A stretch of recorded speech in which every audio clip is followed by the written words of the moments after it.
Hey, everybody. Good evening and welcome to PJs with PJ, Pajama Talks with Pastor Jeannie.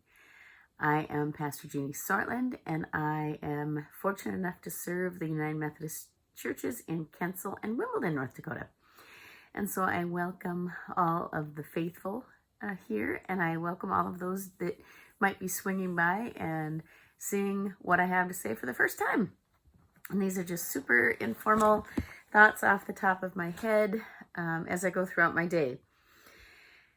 And today, my husband got home from the farm around 5 or 5:30. And I was just kind of distant and maybe even a little grumpy. And he's like, well, what's going on? I said, well, it's the same thing every day. I spend 4 hours at least fighting kids about staying on track to do their schoolwork and telling this kid to clean up and this kid to do their chores.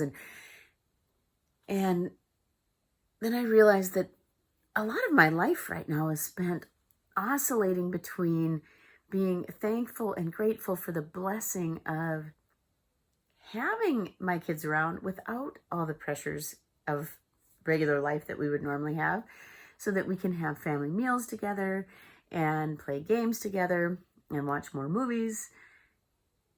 And then the other side of that is I just need to get these people away so I can think or get something done without them messing it up in between.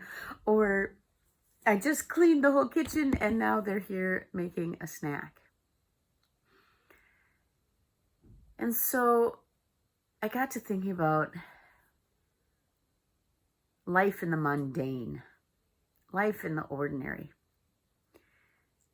Because this isn't totally typical, but really this is kind of an ordinary life. We're falling into a routine. And so I got to think about examples of the people that went early before us in faith. So I started reading in Hebrews 11. And starting with verse 1. Now faith is the assurance of things hoped for, the conviction of things not seen. Indeed, by faith our ancestors received approval. By faith we understand that the worlds were prepared by the word of God, so that what is seen was made from things that are not visible. And so things being made right now in our ordinary mundane lives are helping to make things that currently are not visible to us. And then it goes on to talk about the examples of Abel, Enoch, and Noah. By faith, Abel offered to Cain a more acceptable sacrifice to God, I'm having trouble here. By faith, Abel offered to God a more acceptable sacrifice than Cain's.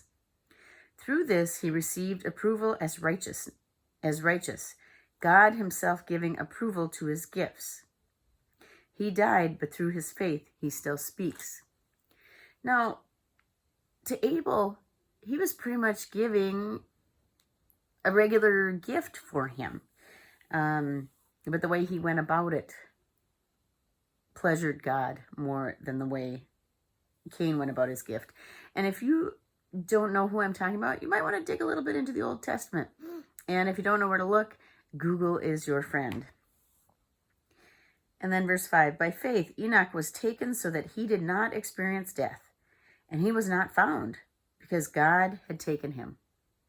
For it was attested before he was taken away that he had pleased God.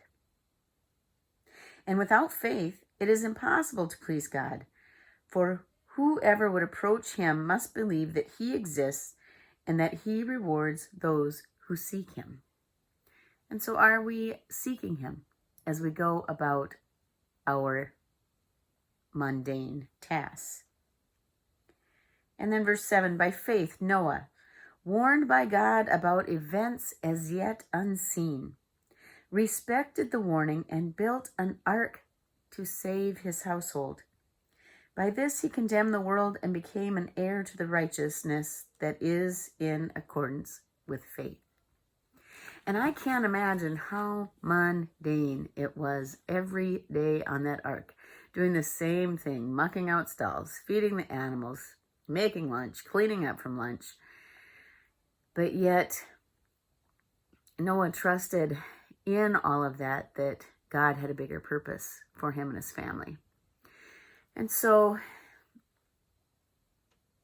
I hope that you, as you are going about a routine that might seem a little mundane right now, that you are able to be grateful and to be thankful and faithful that God is very present in the mundane, just as we know He is present in whatever our future will bring.